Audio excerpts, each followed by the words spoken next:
اللہ اپنے قانون، اپنے دستور، اپنے وعدے کی خلاف ورزی نہیں کرتے۔ قرآن مقدس میں اللہ عز و جل نے فرمایا وعد اللہ لا یخلف اللہ المیعاد، اللہ کا وعدہ اٹل ہے، اللہ کا قانون اٹل ہے، اللہ کا فیصلہ اٹل ہے۔ کبھی اللہ اپنے وعدے کی خلاف ورزی نہیں کرتے، کبھی اللہ اپنے فیصلے کو نہیں بدلتے، نہ نبیوں کے لیے بدلتے ہیں، نہ رسولوں کے لیے بدلتے ہیں، نہ صحابہ کے لیے بدلتے ہیں، نہ اولیاء اللہ کے لیے بدلتے ہیں، نہ حافظ قرآن کے لیے، نہ عالم دین کے لیے، نہ مسجد کے امام کے لیے، نہ مسجد کے مؤذن کے لیے۔ ان کی نظر میں سب برابر ہے، ان کی نظر میں سب یکساں ہے، اور ہر ایک کے لیے جو فیصلہ ہے وہ اللہ تبارک و تعالیٰ قائم کرتے ہیں، اور ان کو کوئی بولنے والا نہیں، ان سے کوئی سوال کرنے والا نہیں، ان کے فیصلوں میں ان کو روکنے ٹوکنے والا کوئی نہیں، ان کی برابری کرنے والا کوئی نہیں۔ اللہ تبارک و تعالیٰ تو وہ ہے لیس کمثلہ شیء، ان جیسی کوئی چیز کائنات میں ہے ہی نہیں۔ اللہ تو وہ ہے هو الحی القیوم، زندہ ہے، اوروں کو زندگی دینے والا، یخرج الحی من المیت، زندے کو مردہ کر دینے والا اور مردے کو زندگی بخش دینے والا۔ وَلِلَّهِ خَزَائِنُ السَّمَاوَاتِ وَالْأَرْضِ، آسمانوں اور زمینوں کے خزانوں کا مالک وہ ہے۔ فاطر السماوات والارض، آسمانوں اور زمینوں کو پیدا کرنے والا وہ ہے۔ کوئی کائنات میں نظام اگر کسی کا چلتا ہے تو اللہ کا نظام چلتا ہے، قانون اگر کسی کا چلتا ہے تو اللہ کا قانون چلتا ہے، فیصلہ اگر کوئی کرتا ہے تو وہ اللہ فیصلہ کرتے ہیں۔ میرے بھائیوں، یہ عقیدہ ہے، آپ کا عقیدہ ہے، میرا عقیدہ ہے، ہر مومن کا، ہر مسلمان کا، ہر کلمہ گو کا یہ عقیدہ ہے۔ تو اللہ کے ان فیصلوں میں، اللہ کے ان دستور، ان قانون میں، ایک قانون اللہ کا یہ ہے، ایک دستور اللہ کا یہ ہے کہ میرے بندو، میں نے تمہیں دنیا کے اندر ہزاروں لاکھوں کروڑوں اربوں نعمتوں سے نوازا ہے۔ اتنی نعمتیں میں نے تمہیں دی ہے کہ ان نعمتوں کو گننا چاہو تو گن نہیں سکتے، ان نعمتوں کو شمار کرنا چاہو تو شمار نہیں کر سکتے۔ اللہ کی نعمتوں کا اندازہ آپ کر ہی نہیں سکتے۔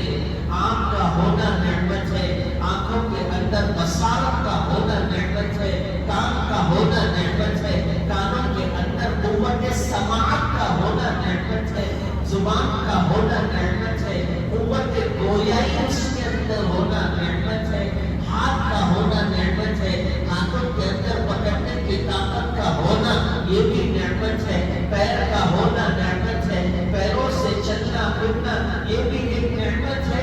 اتنی نعمتیں انسان کی زندگی میں اس کے ماں کے پیٹ سے نکلنے کے بعد سے قبر کے پیٹ میں جانے تک ہے کہ بندہ ان کو شمار نہیں کر سکتا، ان کو گن نہیں کر سکتا۔ دولت کا ہونا نعمت ہے، اولاد کا ہونا نعمت ہے، عزت کا ہونا نعمت ہے، شہرت کا ہونا نعمت ہے، مال روپیے پیسے عہدے مرتبے مقام کا ہونا نعمت ہے، اچھے لباس اچھے کپڑے سوٹ بوٹ کا پہننا نعمت ہے، اور زمین کا ہونا نعمت ہے، مکان کا، دکان کا، کاروبار کا، تجارت کا ہونا نعمت ہے۔ اللہ تبارک و تعالیٰ کی نعمتوں میں جو سب سے بہترین نعمت ہے وہ یہ ہے کہ اللہ نے ایمان کی دولت سے ہمیں نوازا، اور یہ ایمان کے ساتھ ساتھ اللہ تبارک و تعالیٰ نے جہاں بہت سی نعمتیں ہمیں دی ہے، ان نعمتوں میں ایک نعمت اوقاف کی جائیداد ہے، اوقاف کی زمینیں ہیں۔ یہ ہمارے اپنے بڑوں نے، بزرگوں نے اور دور اندیش اور ارباب نظر نے ان زمینوں کو اور ان جائیدادوں کو اپنے بعد والوں کے لیے، آپ کے لیے نے تیرے بعد والوں کے لیے وقف کیا ہے. اور یہ وقف کا مفہوم یہ ہے کہ اس کا کوئی مالک نہیں ہوتا، اس کا کوئی مالک نہیں ہوتا، اور وہ اللہ کی ملکیت ہوتی ہے، اللہ ہی اس کا مالک ہے. اگر کوئی زمین وقف کرتا ہے تو وہ اللہ کی زمین ہے، وہ آپ کی زمین، میری زمین نہیں، وہ کمیٹی کی زمین نہیں، وہ امام صاحب کی زمین نہیں، وہ صدر صاحب کی زمین نہیں، وہ کوئی تنظیم کی زمین نہیں ہوتی ہے.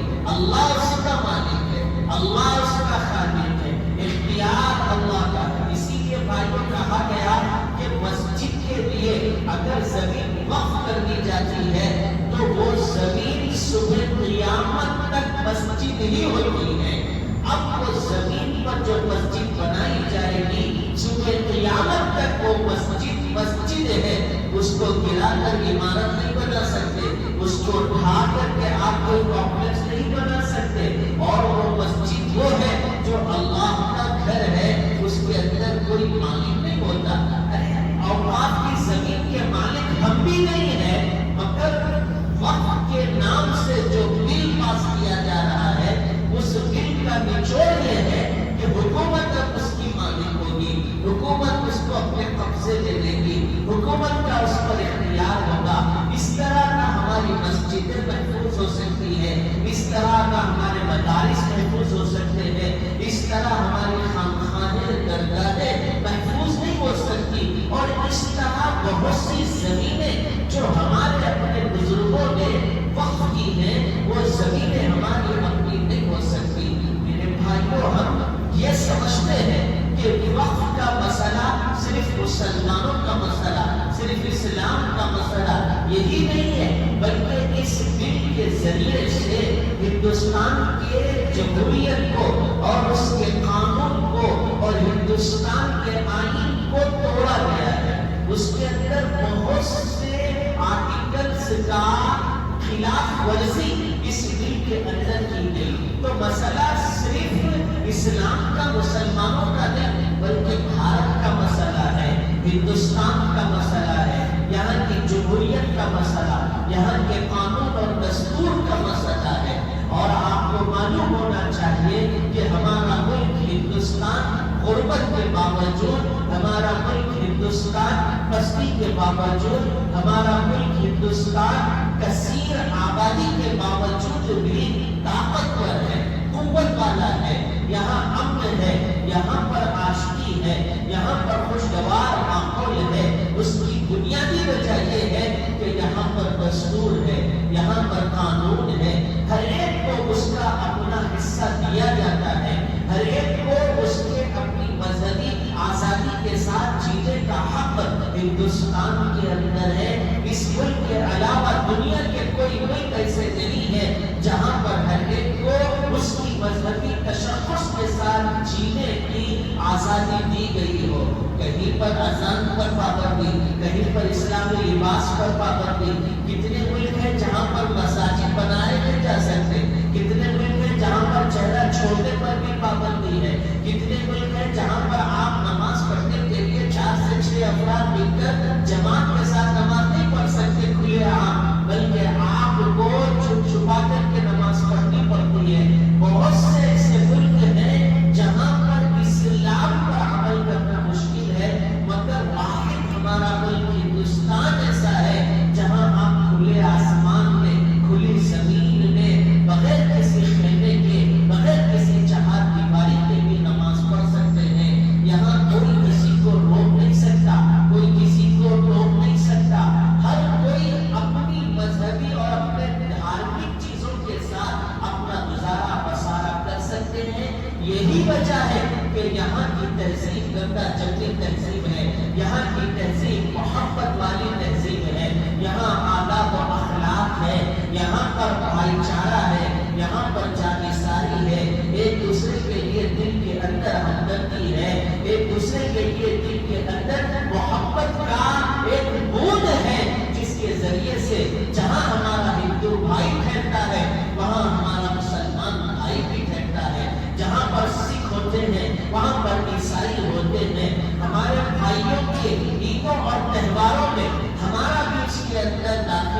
آگے بڑھتے ہیں اور ہمارے لائق جو خدمت ہوتی ہے وہ ادا کرتے ہیں. ہماری عید ہوتی ہے، ہمارا تہوار ہوتا ہے، تو عید کے موقع پر عیدگاہوں پر ہمارے برادران وطن داخل ہو جاتے ہیں، وہ ہم سے معانقہ کرتے ہیں، ایک دوسرے کو مبارکبادی اور خوشحالی دی جاتی ہے. میرے بھائیوں، یہ صرف اور صرف سنویدھان کی وجہ سے، یہ صرف اور صرف دستور اور آئین کی وجہ سے، مگر موجودہ حکومت نے ایسے حالات پیدا کر دیے ہیں کہ ان حالات کی وجہ سے اب بھائی بھائی کے اندر اختلاف اور ہندوستان کی گنگا جمنی تہذیب کے اندر اختلاف. میں اس سلسلے میں طویل گفتگو نہیں کرنا چاہتا، میں بس یہ بتانا چاہتا ہوں کہ اوقاف کی زمینیں اور جائیداد یہ ہمارے لیے نعمت ہے، اور ایسی بڑی نعمت ہے کہ اس کا تصور ہم نہیں کر سکتے. بتانے والوں نے بتایا اگر ہندوستان کی اوقاف کی جائیداد صرف مسلمانوں پر اگر استعمال کی جائے، اس کے روپیے پیسے مسلم معاشرے اور سماج پر، مسلم برادری کو ترقی دینے پر استعمال کیے جائے، تو ہمیں حکومت کی طرف سے کسی چرچے اور قانون کی بھی ضرورت نہیں تھی. ہمارے باپ داداؤں نے اتنا رکھا ہے، اتنا رکھا ہے، اتنا رکھا ہے، ہم تصور نہیں کر سکتے. ہم میں کوئی غریب نہیں ہوگا، ہم میں کوئی انپڑھ گوار نہیں ہوگا، ہم میں کوئی جھوپڑے میں رہنے والا نہیں ہوگا. اتنی کروڑوں کی لاگت کے ساتھ زمینیں ہیں، اربوں اور کروڑوں روپیہ ہمارے ملک ہندوستان کے اندر ہمارے باپ داداؤں نے ہندوستان کی آزادی کے بعد ہمارے لیے رکھا ہے. ہم سمجھ بھی نہیں سکتے، تصور بھی نہیں کر سکتے. اور سب سے زیادہ ہندوستان کی حفاظت کے لیے، ہندوستان کی ترقی میں سب سے زیادہ اگر کسی نے اپنے جان مال کی قربانی دی ہے تو وہ ہم اور آپ ہیں بھائی. اس کے باوجود یہ قانون کے ذریعے سے ہم کو کمزور کرنے کی کوشش کی جا رہی ہے. اس کی بنیادی وجہ کیا ہے وہ ہمارے بڑے بہتر چاہتے ہیں. اس سلسلے میں کوششیں ہو رہی تھی. سپریم کورٹ کے اندر بھی بیٹھک ہوئی، بہت سی چیزوں میں سپریم کورٹ نے حکومت کو اسٹے بھی لگایا اور حکومت سے سوالات بھی کیے ہیں. اللہ سے امید ہے، یقین ہے، اور سپریم کورٹ سے بھی ہمیں مضبوط توقع ہے کہ ہمیں عین انصاف کے مطابق فیصلہ ملے گا. اور آپ اپنے لیے اپنی ہر دعا میں اس دعا کو شامل کیجئے کہ اللہ کسی بھی طریقے سے یہ قانون کو ختم فرمائے. بھائی مسئلہ صرف قانون کا نہیں ہے، اس کے بعد تو راستے کھل جائیں گے، دروازے کھل جائیں گے، اور پھر ایسے قانون بنیں گے کہیں آپ مسجد نہیں بنا سکتے، قانون بنے گا کہیں آپ مدرسہ نہیں بنا سکتے، قانون بنے گا کہیں آپ دونوں بیٹھ کر تعلیم حاصل نہیں کر سکتے، قانون بنے گا کہ کہیں آپ نماز نہیں پڑھ سکتے. ایسے ایسے راستے اور ایسی چیزیں لائی جائے گی پارلیمنٹ کے اندر اور اس کو قانون بنا کر ایسا تھوپا جائے گا کہ ہم اس ملک کے اندر تابعدار بن کر جینے پر مجبور ہو جائیں گے. ہم اس ملک میں غلام بن کر جینے پر مجبور ہو جائیں گے جبکہ ہم اس ملک کو تابعداری کے ساتھ پسند نہیں کیے، بلکہ ہم نے اس ملک کو شہریت کے ساتھ مالکانہ حق ہمارا اس ملک کے اندر ہے، کرایہ دار کا بھی حق نہیں ہے، غلامی کا بھی حق ہمارا نہیں ہے. میرے بھائیوں، اب ایک بات ہے جو دل پر ہاتھ رکھ کر میری گفتگو کو سنیں اور سوچیں، تنہائی میں سوچیں کہ ایسے حالات کیوں آ رہے ہیں، ایسی صورتیں کیوں پیدا کی جا رہی ہیں. پارلیمنٹ صرف طلاق بل کے لیے ہو گیا، پارلیمنٹ صرف اوقاف کی جائیداد کے لیے ہو گیا، پارلیمنٹ صرف شہریت کے قانون کے لیے ہو گیا، پارلیمنٹ CAA کے لیے ہو گیا، پارلیمنٹ صرف بلڈوزر کے قانون کے لیے ہو گیا، پارلیمنٹ صرف مساجد اور مدارس کے لیے ہو گیا. اتنا جلدی پارلیمنٹ کی تاریخ کو بدل دیا گیا، جبکہ ہندوستان کا پارلیمنٹ وہ تھا جہاں پر غربت کے لیے چرچے ہوا کرتے تھے، نوکریوں کے لیے چرچے ہوا کرتے تھے، بے روزگاروں کو روزگاری کیسے دی جائے اس کے چرچے ہوا کرتے تھے، ملک کی کرنسی کو کیسے بڑھایا جائے اس کے لیے چرچے ہوا کرتے تھے. ملک کے اندر صفائی ستھرائی کو کیسے رکھا جائے، دنگے فسادات کو کیسے ختم کیا جائے. کبھی پارلیمنٹ کی تاریخ یہ تھی، اب پارلیمنٹ کی تاریخ یہ ہو گئی کہ اس کے اندر وقف کے نام پر، طلاق کے نام پر، NRC کے نام پر، CAA کے نام پر، مساجد اور مدارس کے نام پر چرچے اور بحث ہونے لگے. میرے بھائیوں، یہ ایک طویل گفتگو ہے، باریک اس کے اندر باتیں ہیں. بحیثیت مسلمان، بحیثیت مومن مجھے اور آپ کو جو غور کرنا ہے وہ یہ ہے کہ ہم نے اللہ کی دی ہوئی نعمتوں کی ناقدری کی ہے. ہم نے نعمتوں کی ناقدری کی. اللہ کا دستور ہے کہ میرے پیارے، جب میں کوئی نعمت تجھے دیتا ہوں تو اس نعمت کی قدردانی کر لے، اس نعمت پر شکر بجا جا. اگر ناقدری کرے گا، ناشکری کرے گا، نعمتوں کی اہمیت تیری نظر میں نہیں رہے گی تو طاقت کے باوجود، کثیر تعداد کے باوجود، صلاحیت قوت کے باوجود اللہ آنکھوں کے سامنے سے اس نعمت کو ایسے چھین لیتا ہے کہ آپ تصور بھی نہیں کر سکتے. اللہ کا دستور ہے لیکن شکرتم لأزیدنکم، شکر ادا کرو گے زیادہ سے زیادہ نعمتوں میں اضافہ کروں گا. وَلَئِن كَفَرْتُمْ إِنَّ عَذَابِي لَشَدِيدٌ، ناشکری کرو گے تو یاد رکھو میرا عذاب سخت ہے. آج ہم نے نعمتوں کی قدر کرنا چھوڑ دیں. ہم نے ناقدری کی، اپنی صحت کی بھی قدر نہیں کرتے، اپنی صحت کا بھی خیال نہیں کرتے، اپنے جسم کے اوپر اتنا دباؤ، اپنے بدن کو اتنا تھکاتے ہیں کہ صحت جیسی نعمت سے ہم محروم ہو جاتے ہیں، اور اپنے طاقت اور توانائی کو اتنا گواتے ہیں کہ قوت جیسی نعمت سے ہم محروم ہو جاتے ہیں. آپس کے رشتے ناطے اللہ کی اتنی بڑی نعمت ہے، اتنی بڑی نعمت ہے کہ قرآن مقدس میں ان کا ذکر ہے، مگر ہم آپس کے رشتے ناطوں کو نبھانے کے بجائے ان کے اندر درار اختلاف ایسا ڈالتے ہیں جس سے رشتے ناطوں کی نعمت کی ناقدری ہوتی ہے.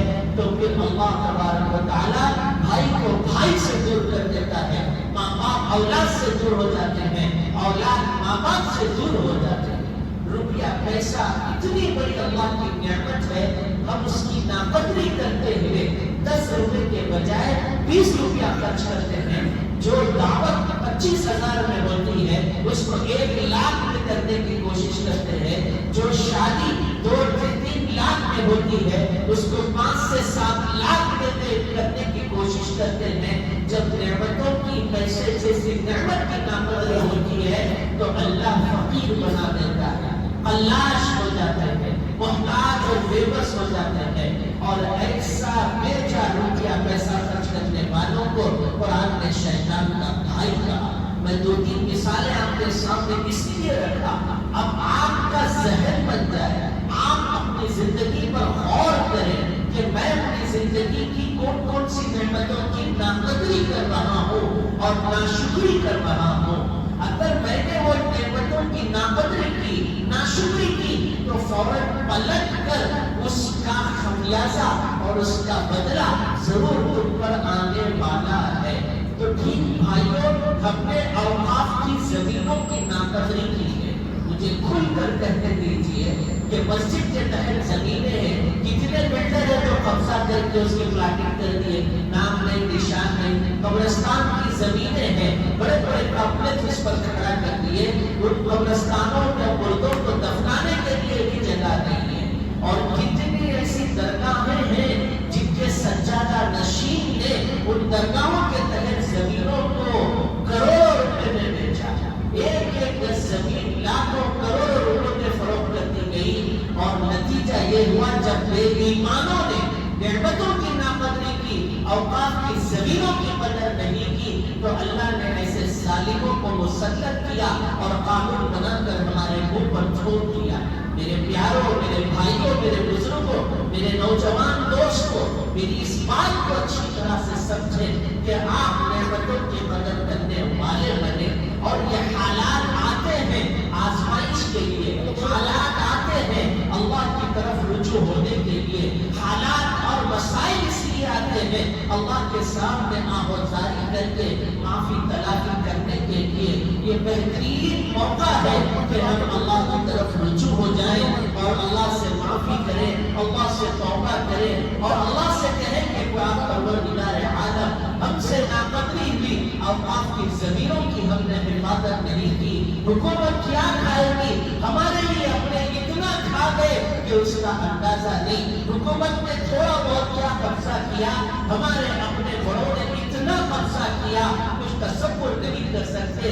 اوقاف کی زمینوں پر شٹر بنا دیے اور وہاں سے 25-25 ہزار روپے کرایہ وصول کرتا ہے، وقف بورڈ کو 100 روپے کرایہ دیتا ہے، وقف بورڈ کو 500 روپے کرایہ دیتا ہے، 50 روپے کرایہ دیتا ہے، اور کمپلیکس پر کمپلیکس ٹھوک کر رکھا ہے اور وہاں 1.5 لاکھ روپے کرایہ وصول کرتا ہے، مالکانہ حق اپنا بتاتا ہے اور وقف بورڈ کے پاس 500 سے 1000 روپے پے کرتا ہے۔ کیا یہ ناقدری نہیں ہے؟ کیا یہ ناشکری نہیں ہے؟ کیا یہ حرمت، یہ حرام نہیں ہے؟ کیا یہ ناجائز نہیں ہے؟ بھائیوں، سمجھنے کی ضرورت ہے، سوچنے کی ضرورت ہے۔ اسی لیے میں یہ بات آپ سے عرض کر رہا ہوں کہ ایسے نازک وقت میں، ملک کی موجودہ صورتحال میں ہمارے بڑوں نے، اکابرین نے، مسلم پرسنل لا بورڈ سے جڑے ہر ممبر نے اور مسلم پرسنل لا بورڈ کے صدر نے ہمیں کھل کر یہ اعلان کیا ہے کہ ہم ابھی بھی وقت ہے اپنے احتجاج کے ذریعے سے اور اپنے خاموش احتجاج کے ذریعے سے قانون کے دائرے میں رہتے ہوئے حکومت اور پولیس کی اجازت کے ساتھ اور ان کی ہدایات کے مطابق ہم اپنی ناراضگی کو ظاہر کریں اور وقف بل کے خلاف ہم اپنی آواز اٹھائیں۔ امید ہے کہ اللہ تبارک و تعالی اس قانون کو ختم فرمائے گا اور اس کو نیست و نابود فرمائے گا، تاکہ کل آنے والی ہماری نسلیں ہمیں مجرم قرار نہ دیں، کل آنے والی نسلیں ہمیں ظالم قرار نہ دیں، کل ہمارے بچے یہ نہ کہیں کہ ہمارے باپ داداؤں نے کوئی کوشش نہیں کی۔ ہمیں بتانا چاہیے کہ ہم نے بھرپور کوشش کی، دستور اور قانون ہمیں اس کی اجازت بھی دیتا ہے۔ اسی لیے اگلی جمعہ کے بعد ٹھیک 3:15 بجے سے مسجد سے یہاں سے ریالی نکالی جائے گی۔ اس کی تفصیل کیا ہے صدر صاحب بتائیں گے۔ شاہپور چورستے پر اس کا احتجاج ہوگا اور وہاں کے ذمہ دار جتنا وقت لیں گے آپ اس میں شامل ہو جائیے۔ ملی، معاشرتی، سماجی اور وطنی اور ایمانی اس کے اندر حصہ لینے کی ضرورت ہے۔ اللہ تبارک و تعالی ہمیں توفیق عمل نصیب فرمائے۔ ابھی جو حضرات سنت نہیں پڑھے ہیں پڑھ لیجیے، اس کے بعد انشاءاللہ جمعہ کی